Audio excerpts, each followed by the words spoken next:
guys, today I'm here with my October mid-month wrap-up. We are halfway through the month and I've already read 10 books. I don't know how I did that either. I have been sick for the entirety of October so far, so that has given me a lot of time to read because I literally can't do much more than just read. So I've been reading a lot, but I also feel like the beginning of the month I felt a bit burnt out from like giving my all to Becca's book couple done last month. So you're gonna see that reflected in the things I read. At the beginning of the month there's a lot of graphic novels, there's a poetry collection, there's some middle grades which are all like easier to read, but I still read quite a lot. So I don't know how I ended up reading 10 books. Like I can't explain it to you. So let's just get through them. There is also a lot of galleys here today, so there's gonna be a lot of picture popping up in. And yeah, if you want to hear about a particular book, there's timestamps in the description as well as content warnings for if you want that while you're reading. So yeah, let's start off with the first thing I read this month, which is Maria Llovet's Eros/Psyche by Maria Llovet, which I gave 2 out of 5 stars, and it's a Gallagher from Nagali. This is one of those graphic novels I talked about.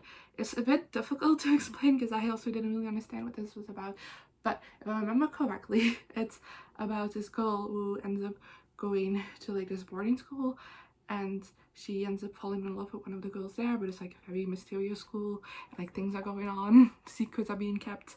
And yeah, that's my main problem with this book, is that it was like this graphic novel, is that I felt like it was very confusing and I had a very hard time understanding what was going on until like the very ending.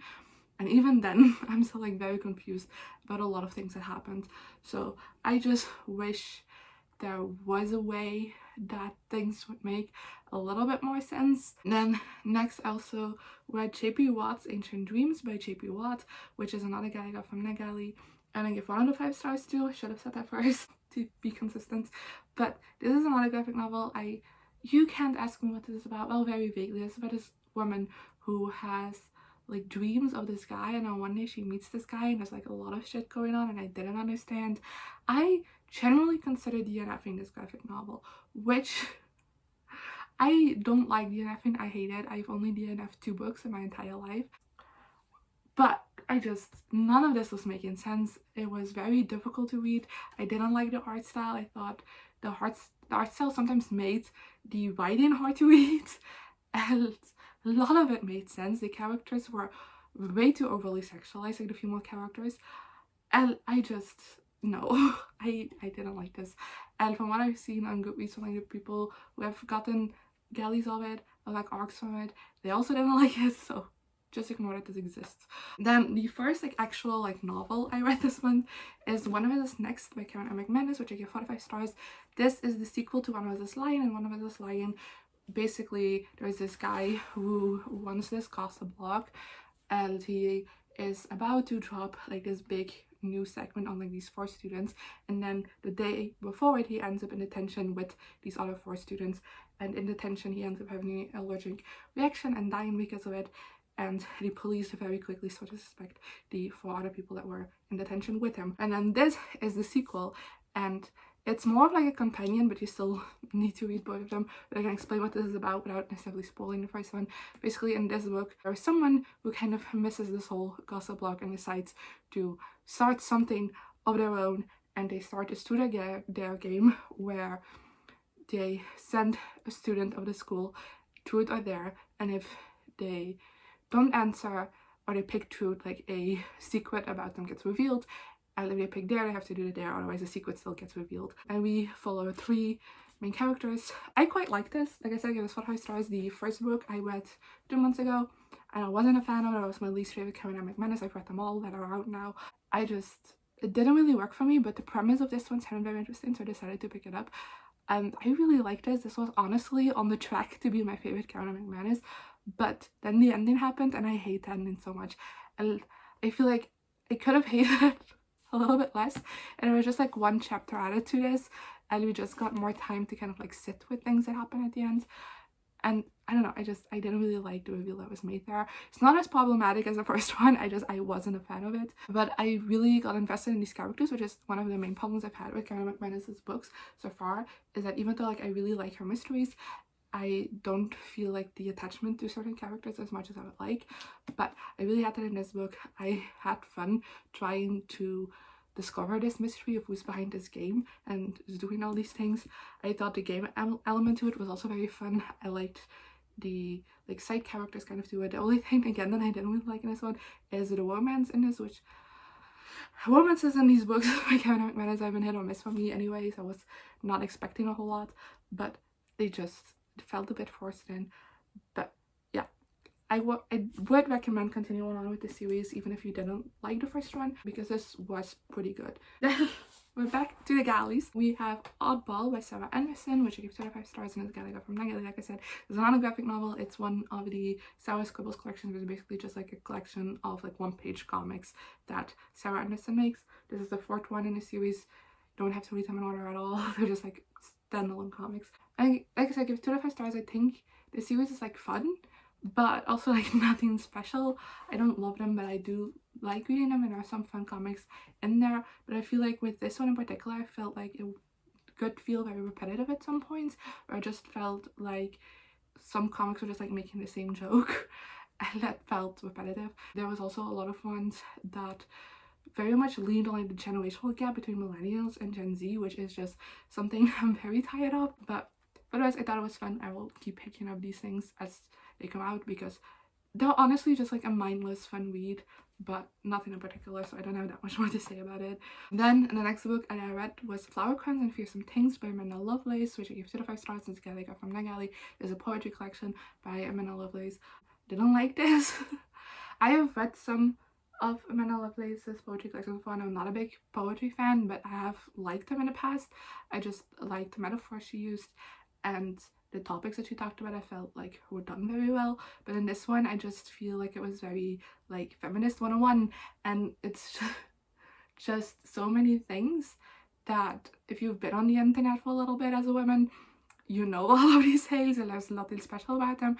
There weren't like wrapped into metaphors like her other poems I've been that I liked. Then we have The House with Chicken Legs by Sophie Andersen. I started this in September for Becca's Book-a-thon, and I finished it in October. This is a middle grade novel. I give this 1 out of 5 stars, I should have said that. And it follows Marinka, who is a little girl, and she lives together with her grandmother, I believe. Yes. And she is kind of, the grandmother is someone who, like, they live in this house with chicken legs, and their job is to kind of help the dead pass on, you know? And that's her grandmother's job, and she's kind of being trained to take over that job one day if her grandmother dies. But she really doesn't want to do that because having a job entails that you can't really like communicate with the living a lot, because they can find out about this job and like what's going on of it exactly. And she feels very lonely and wants to go outside of it. And yeah, it's kind of about her learning more about this tradition and how she fits into it and finding herself. And it's a very wonderful middle grade novel with great illustrations. And here we go. So, boom. Great illustrations throughout this. I read another book by this author last year, which is the I don't remember what it's called. The Girl Who Speaks Bear. That's the one. And this is another one. I really like her writing. I think these middle grade novels kind of feel very fairy tale-esque. I really like the stories that are being told. I like the illustrations a lot. I really loved our main character, and I loved learning about like more of cultural thing. I don't remember exact culture. I think, let me see. Oh, it's Slavic. It's Slavic mythology that her stories are based off of, and I think that's very interesting and not something I know a lot about. So I like how it's like waves through the story. There's just always something from her books that like keep me from fully falling in love with it, so that's why it's a 4-star, not a 5-star. But I will keep picking up Sophie Andersen books as she keeps publishing them, because I think they're great middle grade stories that I probably would have absolutely adored when I was younger. Now, as someone who's a bit older, I do feel that distance a little bit, but not to a point where my enjoyment level goes way down, so that's great. Then the next book I read is Gevalletje Borderline by Kathelijn Hulshof. This is a Dutch book. It's non-fiction. Basically, this Dutch publisher has this series of non-fiction books about people who have mental illnesses or neurodivergencies and talking about their experiences. I've read the one about autism, which is the first in the series, in January, so when I know my thoughts on that, go check out my January wrap-up. And this one is about Kathelijn Hulshof, who has borderline personality disorder, and it's about her experience with the mental illness as well, just like living with it, being diagnosed, going to therapy, stuff like that. I give this 4 out of 5 stars. I really love this series because I think it gives a very great insight into these mental illnesses and neurodivergencies, and I feel like the best way to understand things like this is to read people's own account of it, and I feel like they do a great job with talking about like sciencey stuff and like the official explanations behind things, while also going in depth about one person's like very personal experiences with the mental illness and the neurodivergency. I also really liked how personal the author got in the story. Like, of course, every author has like its limits, and she also talks about how there's a lot of things she didn't talk about in this because she wasn't comfortable, and that's fine. Like, honestly, you should respect your boundaries while writing a non-fiction book. But I also liked that when it came to like, for example, like more depressive parts of her life, that she didn't try to like sugarcoat it. She generally just like explained like it was, and it just gave a very great insight into what her reality is like, and I really liked it. There only is like one little section in this book where I felt like it just was a bit hard to follow and dragged a little bit because of it. That's why I Dr. Star, but for the rest I highly recommend this, and I can't wait to check out like more books from the series. Then back to the laptop. The next book that I read is Secrets of the Last Merfolk by Lindsay Littleson, which I give 2 out of 5 stars, and is an Alcoholic from Gevalletje. Again, this is a middle grade novel. This one follows 2 main characters. One is a girl whose parents are like activists, and they move around the country to like different places where they need like like activism for the environment. I can pronounce words, so I'm saying it in a weird way. And then the other main character is a guy who is on this holiday with his dad, his sister, and his stepmom, and he doesn't really like his stepmom, and both are in this little town, and they both hear like this singing, and they see people swimming in the sea, but it's like around the holiday, so like nobody should be in the sea swimming, it's not safe, and they end up discovering that like the singing and the people that they see in the sea are actually mermaids, or merfolk to be more correct. And yeah, it is a story about that. I don't want to say more, even though it doesn't really make sense, but I feel like the merfolk don't get like properly introduced until like quite a chunk in the book, so I don't want to like spoil anything, so I'm keeping it at that. I ended up giving it 2 out of 5 stars, like I said before, just because I felt a bit of a disconnect from the story. I couldn't properly like get engaged into the story, and like didn't really feel that like grabbed by it. I also felt like all of the characters were very flat, and outside of the 2 main characters I had a hard time keeping track of like the side characters, and the relation to the main characters and to the story was a bit confusing. But it is based on like the Scottish, I believe, mythology around mermaids, which is very different than the one I know, so I thought that was very interesting how that was included into this book.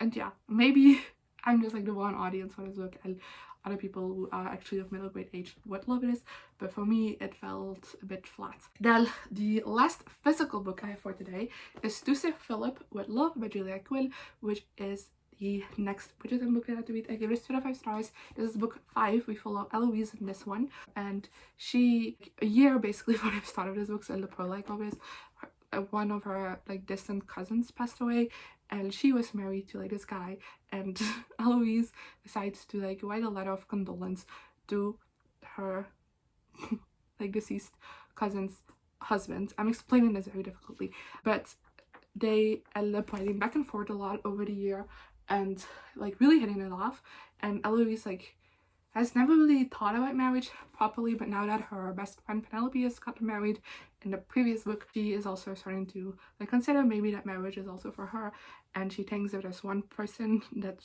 could kind of be it, it's Philip, who I'm writing with, and Philip is also like in search for a new mother for his children, so he is also kind of like in his letter he's like, hey, how about you come here like a couple of weeks and we can see if we like fit together to be married.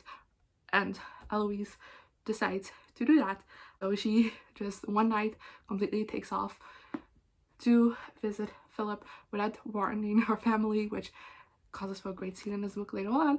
I'm explaining this book terribly, but that's because I didn't like I don't want to put effort in explaining a book I didn't like. I mean, I didn't hate it. There's a lot of elements in this book that I really like. I liked Eloise and Philip as separate characters.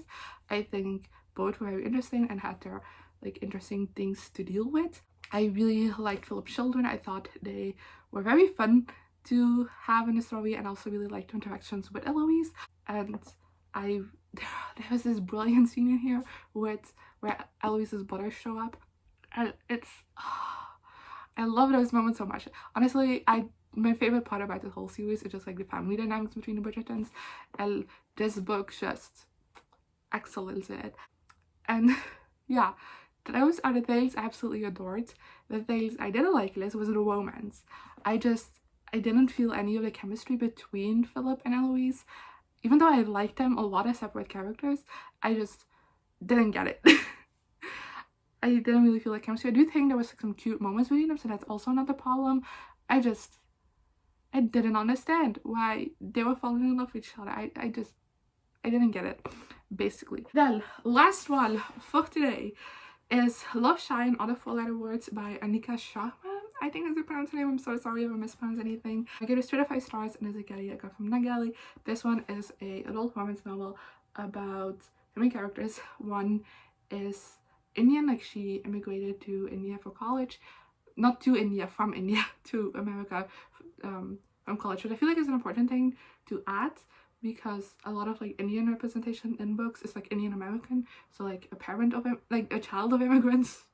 I don't know what I'm saying. She is like an immigrant herself. She grew up in India, which I thought was interesting. Basically, years ago, her sister married someone that the family didn't like, so therefore they haven't been in touch with the sister for all these years, and now our main character kind of feels pressured to like fit into the mold that her family has put on her a little bit, like not make mistakes, not cause a bigger rift in the family, basically. But she one day ends up meeting this guy who has just moved to New York from Nashville, because it takes place in New York, and they live in the same apartment building, and they meet on the first day he moves there, and they immediately hit it off, and they end up falling in love, and she's kind of like, but he also has his own issues with his family that also make him a bit hesitant to like fall in love and stuff like that. And yeah, I really love the first half of this book. I feel like this book is difficult to review because the first half was great. I thought it was a great setup to an amazing rom-com. I could very easily like picture everything. I was like, they should make this into a movie. I felt the chemistry between the two characters. I really liked how things were being developed. I also really liked that kind of like the conflict in their heads made sense because of like the history they have with things that happened in their past with family and stuff like that. So I like that. And the second half, shit hits the fan and I didn't like it. I just feel like there was a conflict that didn't make sense because it is based on something that was already present from the beginning, and I was like, I'm trying to explain this without spoiling anything, but I was like, this has been present since before you even met, so why is this ruining the things? Like, this should be a thing that has already been discussed, has been thought out, but no. And that frustrated me a lot. And then it was also just like a shift to more of the female main characters, like family drama, and I feel like I would have liked it a bit more if it was more balanced with like the romance and the guys' family drama as well, because there were things going on there as well, which I also thought were very interesting, but was just like shoved to the sidelines because the female main character's storyline was more important. And I just wish the balance was there a bit better. Both of the characters made decisions that frustrated me in the second half, and I wasn't having a great time. So first half was like a 4-star for me, with the potential of this book could be a 5-star depending on how this goes. And then the second half was a 2-star, so I averaged it out to a 3-star. I hope that's valid. So those are my thoughts on all the books that I read so far in October. I hope you enjoyed. And yeah, let me know in the comments down below if you've read any of these books, what you thought of them, as well as some of the books you've read so far in October. And I guess I'll see you guys next time. Goodbye.